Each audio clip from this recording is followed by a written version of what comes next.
Aloha, I am June Jones of the Houston Roughnecks, and this is the XFL Show.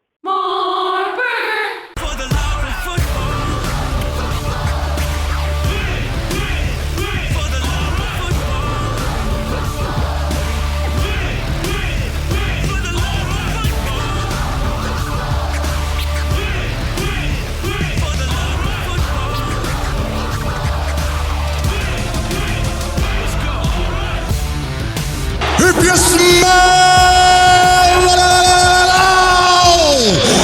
what the XFL is cooking. Welcome, football fans. This is For the Love of Football. This is the road to 2023, and this is the XFL Show. I'm Alan. And I'm Bryant. For some, the preseason's an unbearable exercise in the minutia of football that very few care about. For others, it's the most exciting and hopeful time of the year, full of possibilities. Which line of thinking do you fall under? This is episode 183.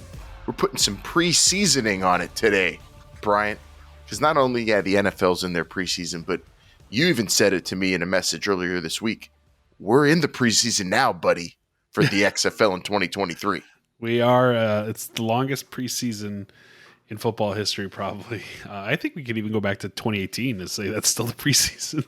We called that the preseason, but now you're just calling it the longest preseason. Yeah, I think that just makes more sense. It's just the longest preseason. Imagine getting this much time to actually prep your teams and get your players ready for an absolutely awesome 2023 season. That's what we're thinking about right now. Yeah, well, and people are getting prepared for what they don't know, because we still don't know a lot about the XFL. Shocker, another week, not a whole ton of different news when it comes to the league and announcements, but we have some fun to have today, as always.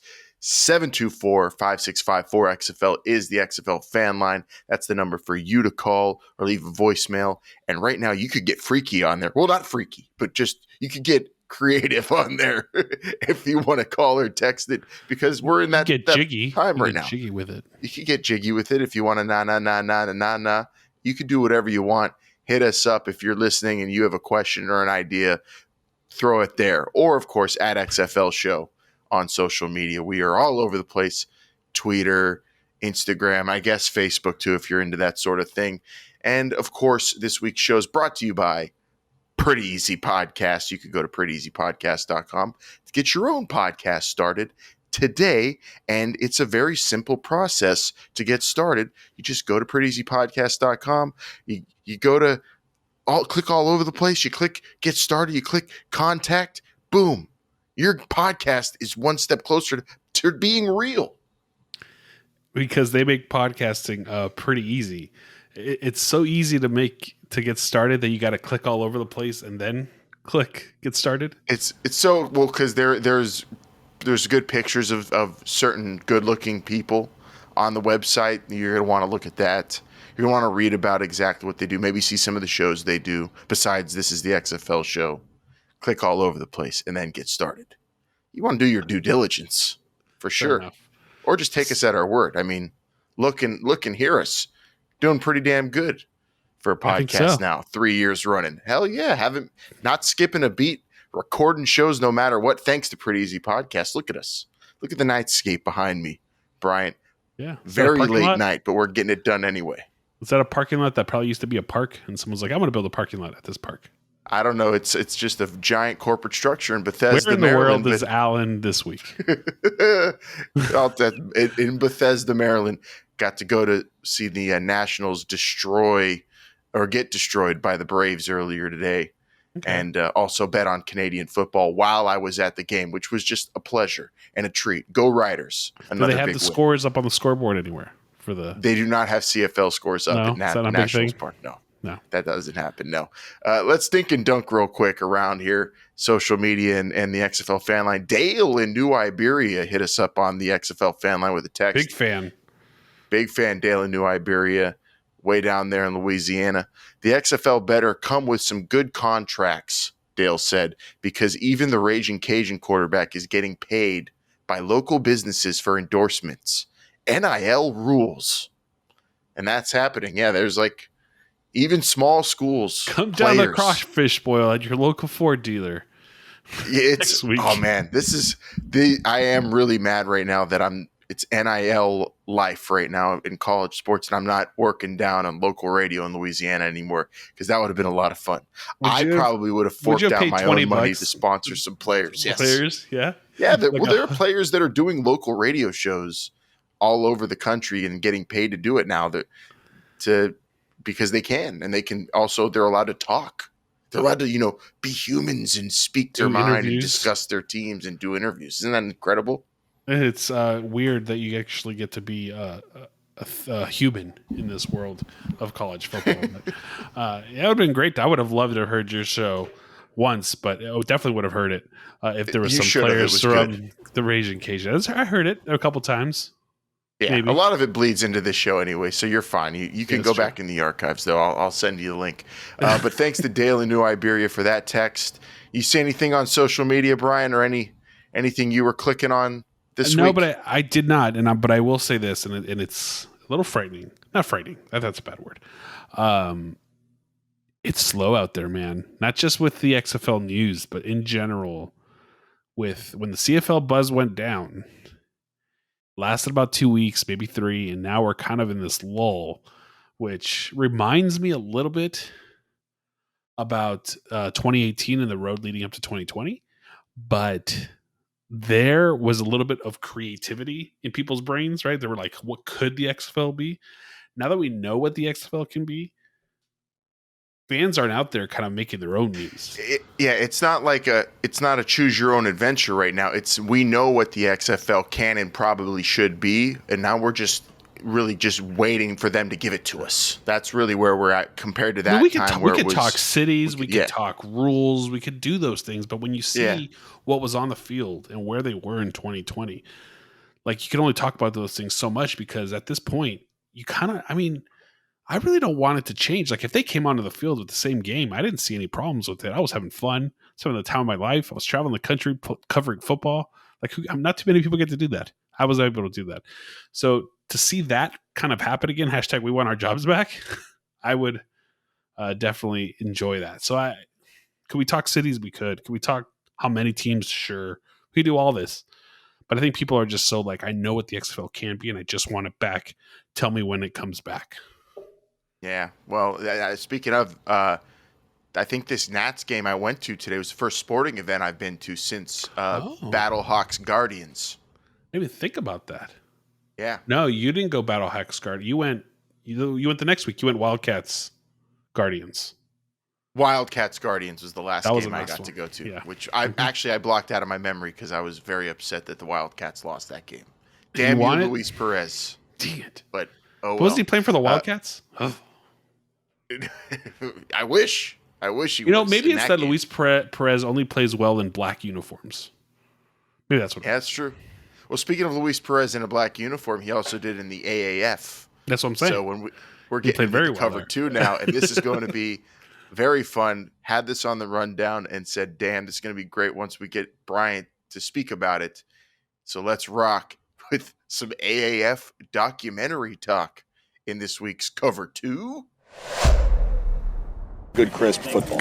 So there's a new AAF documentary, the Alliance of American Football, in case you forgot what that was. And it's out on digital streaming, your Amazons and Apples, and it's everywhere. It's called Alliance is Broken. Have not watched it yet, Bryant. I watched the trailer. I read some writings on it. Awful Announcing did a piece on it. Now I'm super hyped to watch this thing this week for sure. Alliance is Broken. Here's the official IMDb Tribune explanation of what the film is.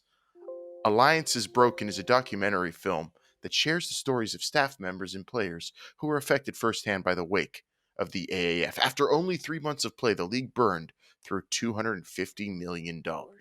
And that's all you need to know. And 3 months of play. Also for the IMDb Tribune research idea. I was on IMDb researching for the show for once, Brian. It was very fun. I was looking at all up and down any kind of info I could get on this film. 3 months of play, though? They didn't really play 3 months. They played 7 weeks. Yeah, maybe some preseason. but they're counting maybe the preseason and the build up to it. I mean, the whole thing feels like it was put together in 3 months. That's true. Kind of. This But is the not a trailer, real business. yes, no, it isn't. Insert Sound effect. Sound effect. Hold on, pause. That is not a real business. Okay, go ahead.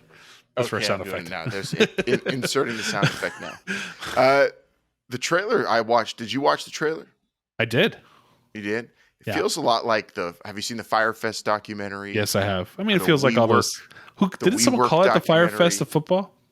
Yeah, I think it says that in the trailer too. There's the WeWork documentary, the Elizabeth Holmes documentary. There's just documentaries about sleazy business people who lie and flame out in spectacular fashion. Those do big business on the streaming platform, so I'm sure people will watch this. Although it's unfortunate, it's for pay. It's not a part of it. It's not like No, hold on. Netflix. It's not. It's unfortunate that we have to pay, but at the same time, fork over some money. The guy had to go through. Probably never got Yeah. paid by the AAF. Yeah, It's $5 to rent, 10 to buy. Just do it. I'm just saying more eyeballs would get on it if it was, part of just on your Netflix account. Maybe it's like but Disney not like Premier these other shows or access, where it's like, yeah, it's where like after 30 days it'll be free. hopefully. I'm just hoping people watch this thing. I know I'll fork it over and I'll watch it. Like I said, I haven't watched this thing yet, but I assume that this whole documentary is just going to be a lot of echoing of what you were saying as the AAF was around, though, Brian. So I don't expect to learn anything new other than maybe a few more things about Charlie Ebersol's chauffeur, which is what was in the trailer. Well, ESPN came out with a long article. I mean, I think it was ESPN. I don't think it was The Athletic. I think it was ESPN. About the entire turmoil, like everything that happened with the AAF. And that was leading up to the XFL season, by the way. So that wasn't like, and ESPN having XFL games, you would think they'd try to back off the pressure on, hey, spring football sucks. But that's basically what the AAF, the AAF made spring football a farce. Charlie Ebersol made spring football a farce. And it's unfortunate that whatever happened there happened. But when you do and people are going to say, Charlie Ebersol didn't have control of the money. That was that. What was that name? Reggie Fowler. Fowler. There we go. That's his fault. Well, when you come out and you say, "Hey, we're doing this," and you need the money for this, you better have the money for this somewhere in a bank account, not sitting in someone's money pending balance, right? Like that's the things you don't do. And so I think a lot of this has to do with the fact that, and even I forgot that Charlie Ebersol said this is also a tech company. It wasn't really a football company, right? It was just so much. And I'm definitely going to try to sit down and watch it this week. But to see what the AAF did and how it kind of unraveled itself, it's going to be a documentary thinking that I'm probably going to remember for a long time. I'm really tired of watching these kind of documentaries, though, aren't you? Like, there are so many of them of Charlie Ebersol types who round up. I feel like he wasn't as beloved or followed or believed in as some of these other cult-like figures that ended up putting up these big companies or big, like Firefest, big events that just totally crashed and burned. But man, we love these stories. There are so many of them like the AAF, not just in sports. So I'm kind of, I wasn't drinking the Kool-Aid on Charlie Ebersol, but I was interested. I was intrigued. But I'm, after that, definitely now more skeptical of people who talk the way he was talking going into it. This is a tech company. This is revolutionary. Being a little bombastic, that just doesn't fly anymore. And I think these documentaries that we're all watching these days now, we're going to be a more cynical bunch of people as new ventures get started, I hope. And we, we don't fall into something that, a bill of goods, like you were saying the whole time. Sounds too good to be true. This is ridiculous. What are people really believing this? Like you were standing on the mountaintop screaming it as it was happening. Stop! I was just so intrigued. I wasn't yelling. I was very intrigued too. I wasn't as cynical as you, I guess. But now looking back, I'm not embarrassed because I wasn't like a rah-rah AAF guy, but I was okay, let's see what this is going to be guy. But even that is kind of dangerous. There's just, to me, there was just so much. There were so many red flags. Like I'm married, happily married. I've been with my wife for 16 years. Like, if I ever went for some reason back on the dating site, I could see red flags. I know I could see them. And I would be like, no, stop. This isn't good. You need to stop. Like, I could see this. And I think the AAF were players blinded? 100%. I think they saw the opportunity to play. They saw the opportunity to play in the United States. More money. And that was a vulnerable time too, because it had been a long time since an opportunity like that came up for a lot of players too. So they were very much easily influenced into coming into a league where after week 1 they were not paid. Yeah, there was a you were giving like there was a blip in payroll. There's no such thing as a blip in payroll. Like, that doesn't happen. That's not a thing. People don't have blips in payroll. You know when you have a blip in payroll? When your card goes declined. That's a blip in your payroll. When you don't have the money to cash those checks, that's your blip. No, it's the algorithm. I swear, we have your money. It's ADP decided not to actually print checks. Like, get the F out of here. Like, that's ridiculous. I think I'm not going to say that Charlie Ebersol was some what's that guy's name? Billy McFarland. I think that's who put on the Fire Fest, right, with Ja Rule. I don't think. I don't think Charlie Ebersol and Bill Polian are Billy McFarland and Ja Rule. I definitely would say Bill Polian has a lot in common with Ja Rule. Yeah, right. Sure. Like, those are the two. Like, he's just like the guy off to the side. It's like, hey, I just here to play football, man. I thought this was gonna be a good idea. It's Ja Rule. I was ready to put the thing on. What you want from me? Stay tuned for Bill Polian as Ja Rule impersonations. More and more on this show moving forward. But I can't wait to watch this. It's gonna be interesting to hear the perspectives, because I don't think we've seen a lot of perspectives from the actual like corporate people, meaning team presidents and cameramen and media people and marketing, players that perhaps were around. Like, there's so much that I think we don't know, and we probably will never know. And I don't even know where Charlie Ebersol is these days. He's kind of hiding. Hopefully, I really don't know where he was before then, but yeah, hopefully enjoying his life. And I'm also wary of this documentary and see how like personal and in depth they go into attacking Charlie Ebersol or trying to psychoanalyze him, because I hope that's not what they do. I want to just know the facts about it and tell us the crazy details. But when they start psychoanalyzing, who you really want to hear from? I want to hear from Bill Polian. Like, if I can't hear from Charlie Ebersol, I want to hear from Bill Polian. Heinz Ward, Steeler fan. What's the guy from the Vikings? Was it Jared Allen was involved? Jared Allen. Yep, Jared Allen was there. Heinz Ward. I feel like it hurt Heinz Ward's Hall of Fame chances because of this. Wasn't Polamalu involved with it too? Yeah, good thing Polamalu was too damn good to avoid putting it in the Hall of Fame, even being involved with the Hall. He was he was involved slightly with maybe. Kurt Warner was there. They were paying people with quarters. It just seems like. And I think the one look paying Marshawn Lynch with in quarters. I think there was a serious problem with what Charlie Ebersol did with the hype. Like, if he came out like what the USFL did and said, "Hey, we're gonna play football next year, see you guys," but he spent so much money on that TED Talk for the AAF, this app. So many people stop watching football after the Super Bowl. So many people want fantasy football, such a huge part of this. Everybody wants this. You didn't do it right, buddy. And I think this is documentary. They didn't even have fantasy football, and the app was crap. Don't forget that. It was crap. It was bad.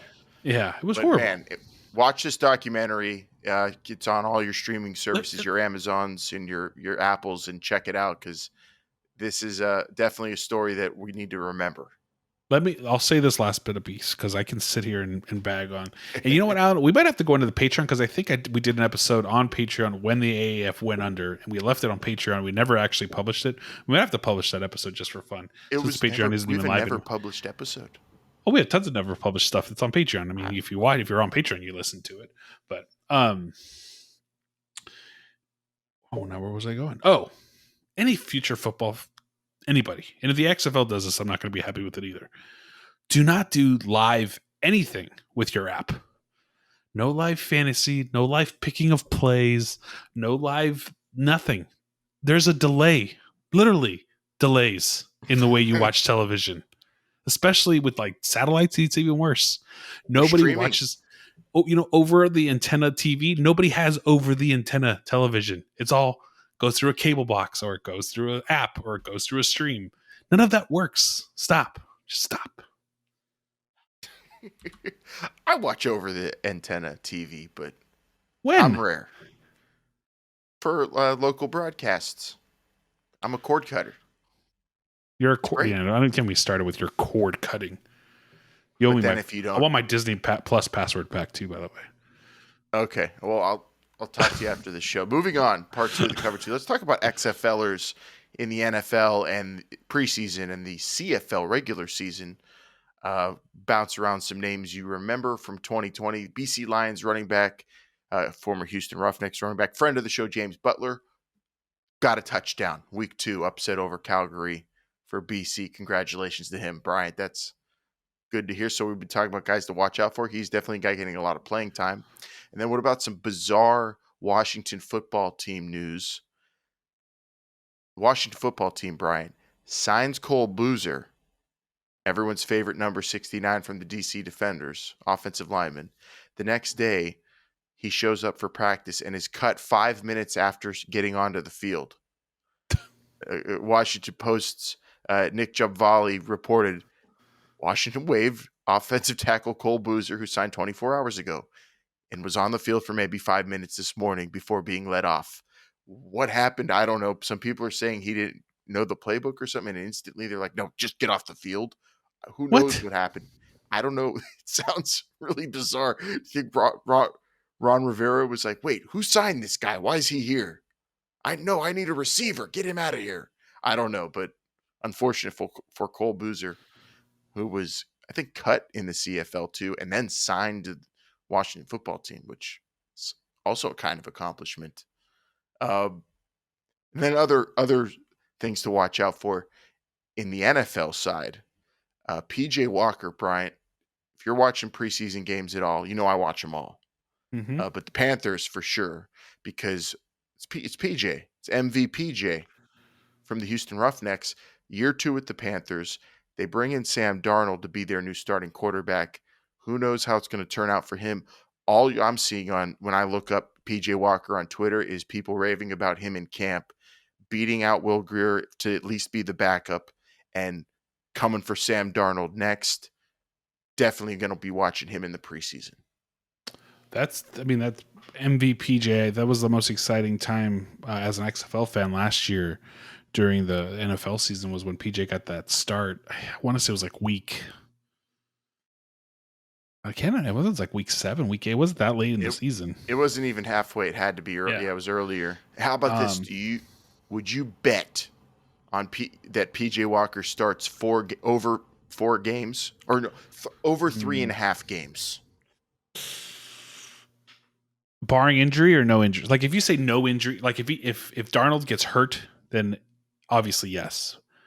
But if you're saying like if Darnold is just healthy, you're predicting either Sam Darnold stinking up the joint or getting hurt. I don't know. Well, no, I mean if you take the getting hurt out of it, right? Like if that wasn't, like it just said Sam Darnold's not going to get hurt, I would say under. So it's going to take an injury, you're saying? Yeah.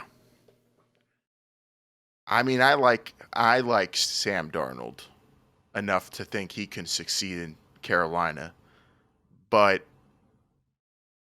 we'll see. I mean, the jury's still out on his NFL career, so it's a lot of questions on him. PJ's right there, though, and I think he's set himself up perfectly to at least have the opportunity, which is exciting as a big fan of his in the XFL. And I think we're all huge fans, but oh yeah, it's does he get the opportunity? You noticed, not the lack of skill, but the flaws in PJ's game when he did start. Maybe he's working on those. Maybe he's getting better. Who knows what's actually going to happen with PJ Walker? But yeah, if he's in there, he's super accurate now. In camp. But I mean, the live games are a different story. But yeah, when what he did in the XFL should not be overlooked, and obviously it wasn't. So I don't want anybody dismissing what he did. Cam Phillips is another question mark that I have with all of this. I'm not a big player analyzer, but at some point you need to tell me what the heck's wrong with Cam Phillips and why he keeps getting cut and actually getting a chance to play anywhere. Just maybe not fast enough, not big enough. Just it's different. And he's also trying to make it in the CFL, different kind of style. Maybe he's not used to. It's odd. It's all about your skill set and your size. And we talk about size. Last player I wanted to mention today, Tyreek Jackson, was a quarterback. Remember, for the DC Defenders, went out there and beat the St. Louis Battlehawks. Is now a tight end for the Eagles. Had 2 catches for 32 yards against the Steelers. Could be, I'm going to say, the next Donald Parham. Ooh. He's a freak size, just a big human being who can giddy up and down the field, give a great target to a quarterback, and just a football player, as John Gruden would say. So I could see him sticking with the Eagles. And the rumor is that they want to trade Zach Ertz, maybe, because they got this guy now. That would be crazy. That would be some shockwaves from an XFLer. A quarterback switching to tight end. Tim Tebow style. Oh man, don't even Tim Tebow. Jeez, I think it would be a great story. Whether it happens or not, who knows? It's great to see some of these players still getting their reps and staying fit. I told you though, Alan, when the season was going, like the XFL didn't even get the opportunity to like really get the talent that it could, because I predicted like 3-4 years down the road, when you have all these players that are getting cut because of, rookies coming in and taking their spot. Like, I'd rather pay a rookie than pay the veteran, blah, blah, blah. That's when the XFL was going to be humming. And it's just going to take another few years to get into that cycle. But to see some of these players, come 2023, well, I guess 2022 next year is going to be the big year when you're going to see a lot of players that you're going to see over in the XFL in 2023. And there you go. And I'm sure next week we'll have a bunch of other names to throw out on the show that we're going to be watching that were in 2020, playing in the XFL and now making waves in the CFL or the NFL. We're still keeping track of them, always in our hearts, just like those XFL legends of 2001. We'll never forget what they contributed to the league, and we're rooting for them. But we must move on, because lately we've been looking a lot at where we were on the road to 2020 compared to the spot we're at now on the road to 2023. And last week we talked a lot about player rights issues, which is kind of where we were at. But again, at this point in the road, we had a commissioner who was giving us information. We knew a lot about the XFL. Now, way murkier in terms and foggier in terms of the information and where we are. But we could still use that previous road to inform us. And this week, we're talking preseason in this week's Hot Read.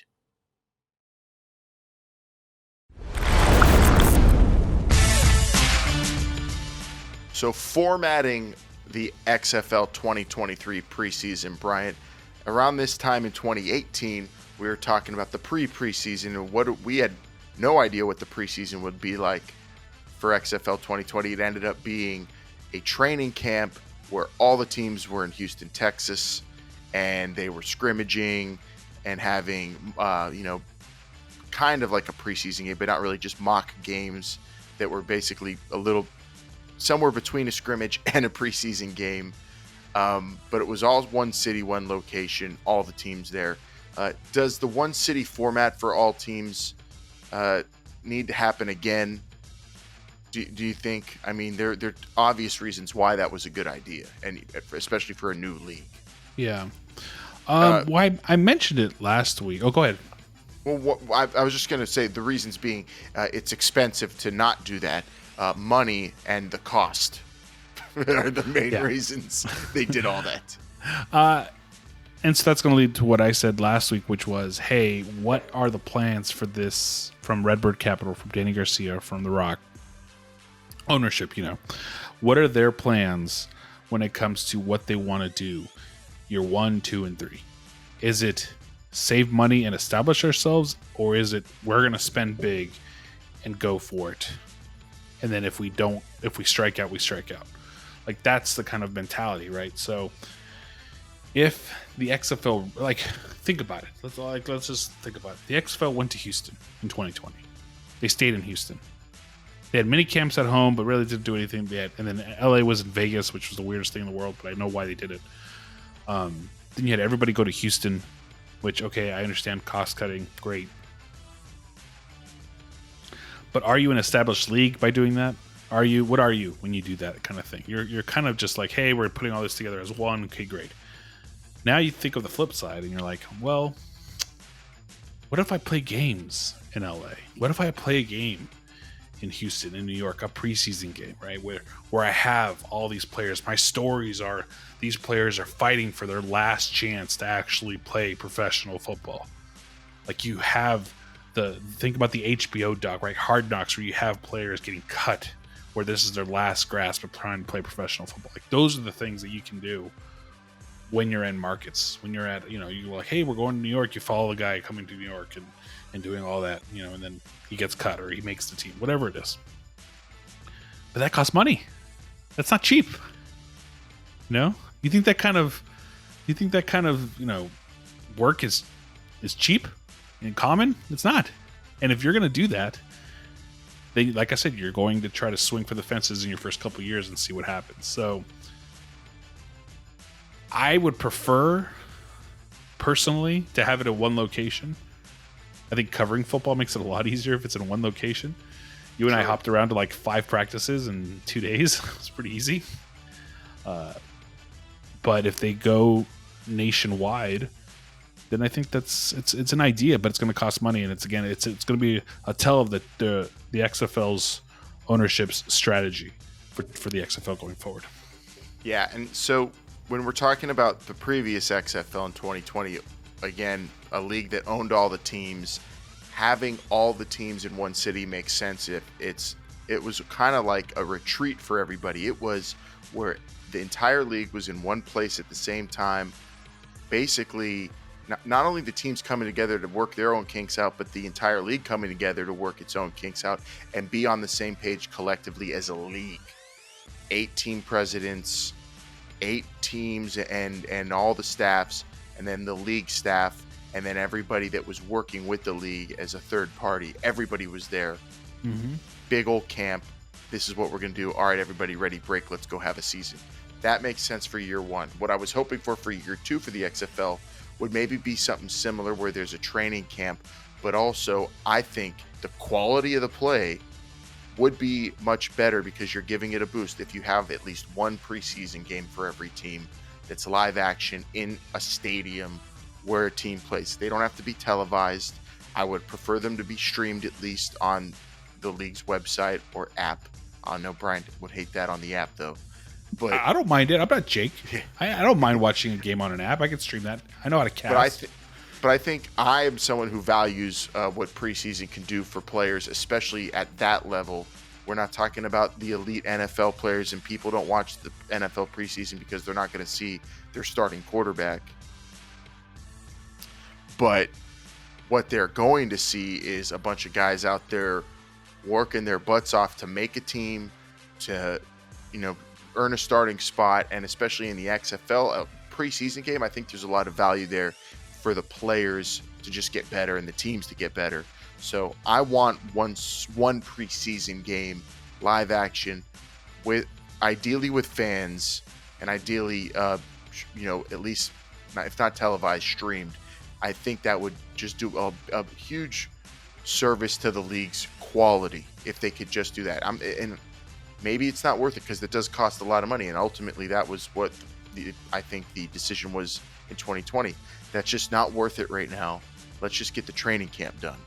And that might be where we're at again in 2023. But ideally, I'm saying you have your league camp.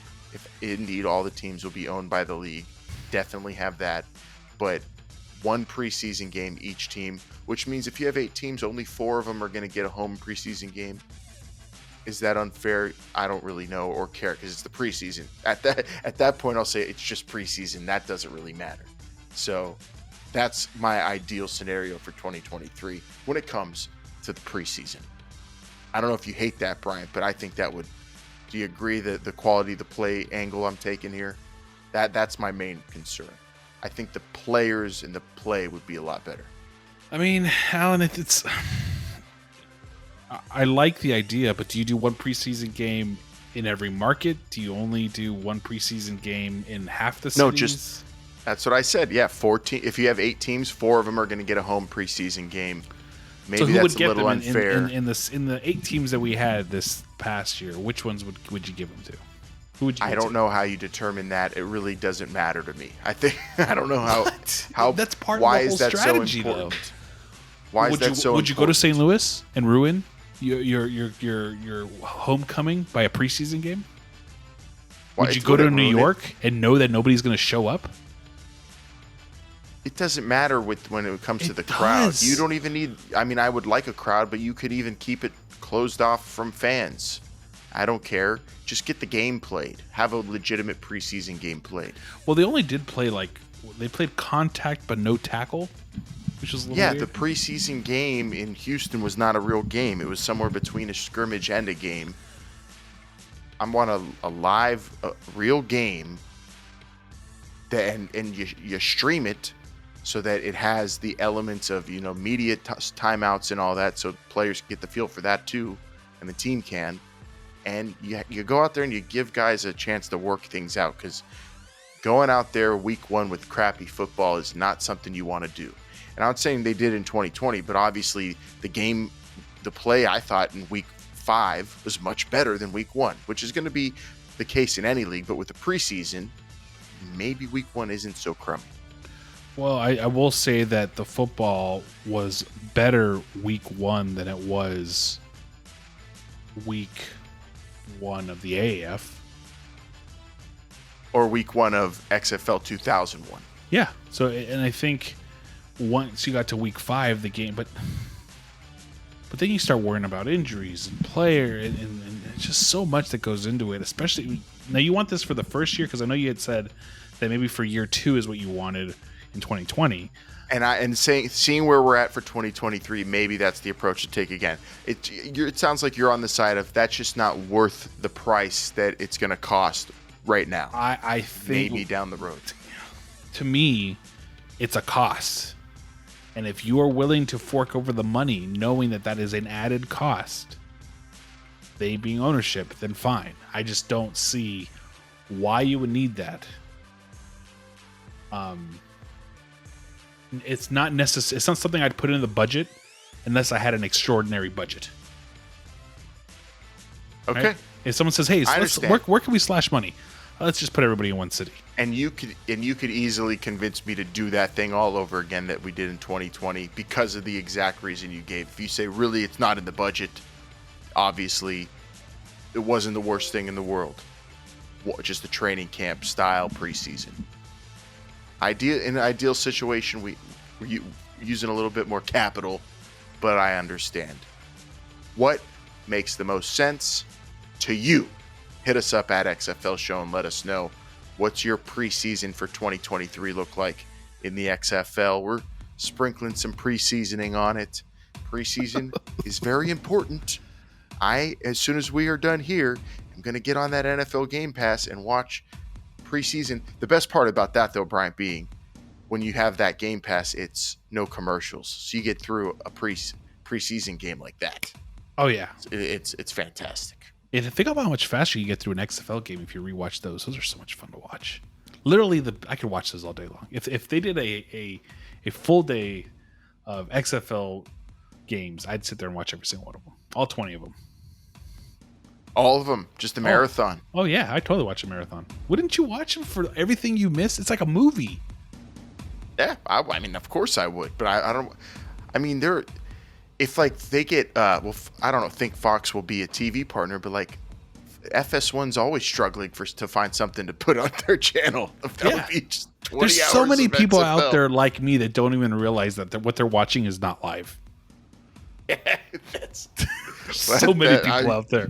I gotta imagine there are, because I mean, I never met one until you, but now I feel like there probably are a lot of people who are like, wait, why are Texas and Oklahoma playing in July? People don't ask those questions like, ooh, this looks like a good game. What's going on here?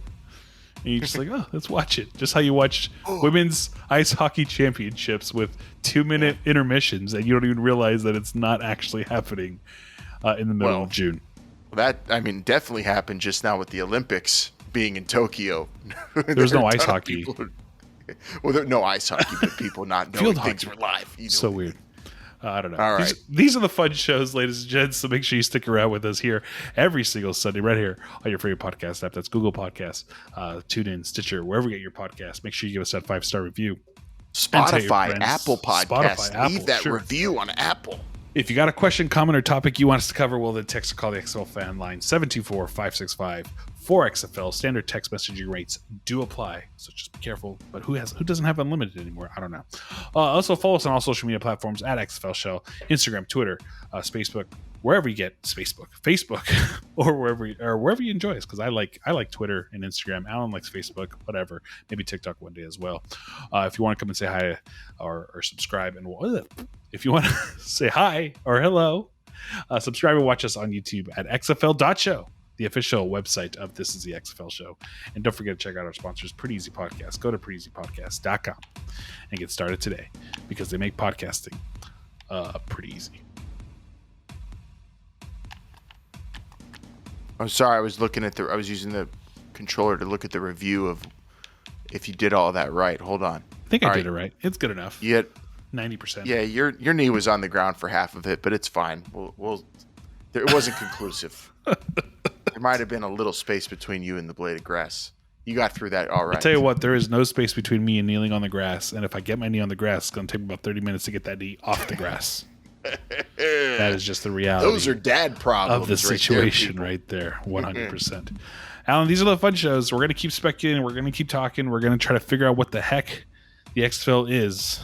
We are shooting for some news. Maybe when you're in Italy, if you're going there. Maybe when you're in. Where are you next week? I don't know. You live? I honestly don't know. And if so you've hit LA, you've hit New York, yep. You've hit DC. Yeah, I guess next is St. Louis, right? Scranton, Pennsylvania, too. Where I'm hoping they put. No, I'm saying you're going to hit the 8 markets. Oh, I might go to Tampa by the end of the month. I'm hoping. We'll see. Tampa. We'll see. I don't know. I'll be in Vegas. I'll be in Vegas next weekend. We got to figure that out. Okay, so tune in next week. Hopefully, Bryant's in Vegas. I am in Vegas. Maybe that'll be a very interesting show. SummerSlam. Yeah, and also I want to see you try to get a ticket to any Raider game, because I heard they all are like selling out and are ridiculous. $800 a ticket for any game you try to go to there. I'd love to go to a Raider game.